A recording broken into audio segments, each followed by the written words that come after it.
한 주간 가장 주목받은 과학 소식을 되돌아보는 사이언스 핫5 시간입니다. 네, 이번 주에는 어떤 이야기가 시청자들의 주목을 받았을까요? 최소라 기자와 함께 알아보겠습니다. 어서 오세요. 안녕하세요. 네, 5위 소식부터 알려주시죠. 네, 한국에너지공과대학교 켄텍이 지난 2일에 첫 신입생 입학식을 진행하고요. 운영을 본격 시작했습니다. 네. 켄텍은 세계 최초의 에너지 특화 대학으로 설립 전부터 기대를 모았었는데요. 네. 단순하게 대학 한 곳이 더 생긴 것 이상의 의미를 담고 있습니다. 탄소 중립이라는 세계적인 화두 속에서 에너지 난제 해결의 실마리를 제공하고 또 산업을 선도하는 역할이 기대되기 때문입니다. 네. 윤의준 초대 총장은 입학식에서 글로벌 에너지 리더를 양성하고 또 2050년에는 에너지 분야 세계 상위 10위권 대학을 달성하겠다는 포부를 밝히기도 했습니다. 켄텍은 문재인 정부의 대선 공약이었는데요. 지난 2017년에 국정운영 5개년 계획에 반영이 된 후에 5년 만에 개교한 겁니다. 네. 추진 과정이 쉽지만은 않았습니다. 예비 타당성 조사 면제와 또 넓은 부지 선정 그리고 예산 확보 등을 둘러싸고 정치권에서 논란이 이어졌기 때문입니다. 특별법 통과 등 많은 어려움이 있었는데 여야 합의로 특별법이 통과되면서 개교가 급물살을 탔습니다. 네. 또 켄텍은 학부 400명과 또 대학원생 600명 구매로 운영이 되는데요. 학생들은 학과 간의 칸막이가 없는 단일 학부에서 학습 과정을 자유롭게 선택하게 됩니다. 네. 에너지 인공지능, 에너지 신소재, 또 수소에너지, 차세대 그리드, 또 환경 기후 기술 등 5대 유망 분야를 중심으로 연구를 합니다. 교수진에는 유용 IBS 나노물질 및 화학반응 연구단장과 또 복잡계 시스템 분야에서 세계적인 권위자죠. 유르겐 크루스 베를린 훔볼트대 교수 등이 합류했습니다. 전라남도는 시너지 효과를 위해서 초강력 레이저 연구시설과 또 인공태양 공학 연구소를 나주 유치하겠다는 계획을 밝혔습니다. 예. 어렵게 문을 연 만큼 우리나라가 에너지 강국으로 도약하는 데 큰 역할을 해주길 바라겠습니다. 자, 이제 4위 소식이죠? 네, 그렇습니다. 4위로는 건축물의 붕괴 위험을 예측하는 센서를 국내 연구진이 개발했다는 소식이 주목을 받았습니다. 네. 최근에 광주 신축 아파트 붕괴 사건을 보면요. 콘크리트가 타설되는 과정에서 문제가 생겨서 붕괴가 시작된 것으로 나타났는데요. 그렇죠. 이처럼 건축물 붕괴 사고의 원인 가운데 상당수가 콘크리트 타설 과정에서 생긴다고 합니다. 네. 한국전자통신연구원 애트리 연구진이 콘크리트 타설 과정에서 작은 광섬유 센서를 곳곳에 넣었는데요. 사물인터넷 기술이 적용된 광센서가 콘크리트가 굳은 이후에 발생하는 열을 감지하고 또 지속적으로 콘크리트의 상태를 모니터링하게 됩니다. 그 결과 센서가 건물의 안정도를 예측하고 또 미래 붕괴 위험도 감지할 수 있게 됐습니다. 네. 연구팀은 31평 기준 아파트에 20여 개 센서를 심으면 건물의 균열이나 비틀림을 감지하고 또 사고를 예방할 수 있다고 밝혔습니다. 이 기술을 올해 광주의 실제 건축 시공 현장에도 적용할 계획이라고 말했습니다. 네.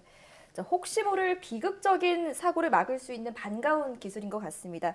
다음 3위 소식은 뭔가요? 네, 경북과 경남에서 50년 만에 겨울 가뭄이 일어났다는 소식이 4위를 차지했는데요. 네, 3위를 차지했는데요.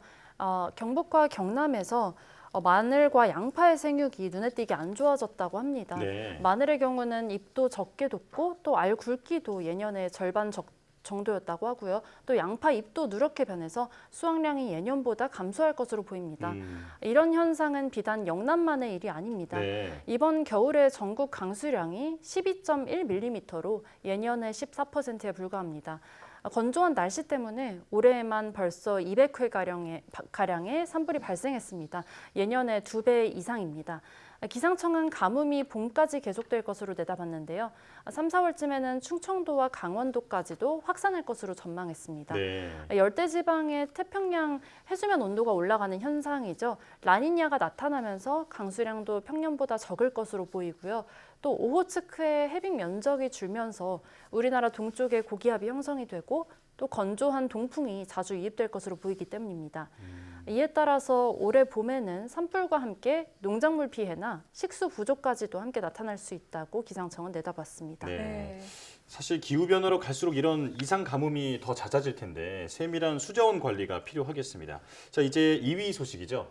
네, 2위로는 한 성형외과가 줄기세포로 난치병을 치료할 수 있다면서 치매 환자에게 무허가 시술을 했다는 소식이 차지했습니다. 네. 피해 환자는 병원 관계자에게서 줄기세포를 주사로 맞으면은 6개월 뒤에 치매가 완치된다는 설명을 듣고서 복부 지방에서 줄기세포를 추출해서 배양 과정 없이 정맥에 주입하는 시술을 받았다고 하는데요. 네. 주사제 가격이 무려 2,500만 원이었다고 합니다. 네. 하지만 취재 결과 무허가 시술이었습니다. 미용 목적이 아닌 치료 목적의 줄기세포 시술은요. 보건복지부의 신의료기술 평가를 통해서 안전성과 유효성이 확인돼야 가능한데요. 지금까지 신의료기술로 인정된 줄기세포 시술 가운데서 치매 치료 관련은 단 한 건도 없었습니다. 전문가는 줄기세포가 치매 치료에 효과가 있다는 임상시험 결과도 아직은 없다면서 이런 연구는 아직 완전히 검증되지 않았기 때문에 위험성이 있다고 말을 했습니다. 예. 또 문제는 현행 의료법상 이런 무허가 줄기세포 시술에 대한 처벌 수단이 마땅히 없다는 겁니다. 사기죄를 적용할 수는 있지만 의료법상으로 처벌 규정이 명확하지 않아서 보건당국이 적극적으로 나서야 한다는 지적이 나왔습니다. 예. 네. 절박한 환자들의 마음을 악용한 사례가 아닌가라는 생각이 드는데요. 의료법상 처벌도 어렵다고 하니까 서둘러서 규정이 좀 마련됐으면 좋겠습니다. 마지막 1위 소식은 뭔가요? 네, 변이 바이러스에 대한 중화 항체 능력이 코로나19를 심하게 앓은 환자일수록 더 오래 지속된다 이런 연구 결과가 시청자들의 관심을 받았습니다. 네. 서울대병원 박완범 교수 등 연구팀은요. 변이가 나타나기 전에 변이가 나타나지 않은 코로나19 바이러스에 감염된 환자 16명을 1년간 관찰하고요. 또 델타 변이 바이러스에 대한 중화 능력이 얼마나 되는지 연구했습니다. 중환자 8명의 경우는요. 감염 2개월 후에 모두 델타 변이를 무력화하는 중화 항체가 측정이 됐는데요. 5개월 후에는 5명이 또 12개월 후에는 3명만이 중화 항체를 유지했다고 합니다. 또 경증 환자 가운데서는요. 이 4명 가운데 3명이 감염 2개월 뒤까지 중화 항체를 갖고 있었다고 하는데요. 12개월이 지나자 중화 항체가 모두 사라졌다고 합니다. 네. 그리고 무증상 확진자 4명은요. 감염 직후부터 중화항체가 없었던 것으로 나타났습니다. 연구팀은 중환자일수록 바이러스 증식이 활발해서 많은 바이러스에 인체가 노출된다고 말했는데요. 때문에 우리 몸의 면역세포가 많은 자극을 받아서 항체를 더 많이 생성하고 또 이 항체들이 오래 유지되는 것으로 보인다고 설명했습니다. 연구팀은 또 감염된 환자가 백신을 언제 맞아야 하는지 알기 위해서 이번 연구를 진행했다고 말했는데요. 네. 무증상이나 경증 코로나 환자였다면 신종 변이 감염에 취약하기 때문에 백신을 빨리 맞는 것이 좋겠다고도 조언했습니다.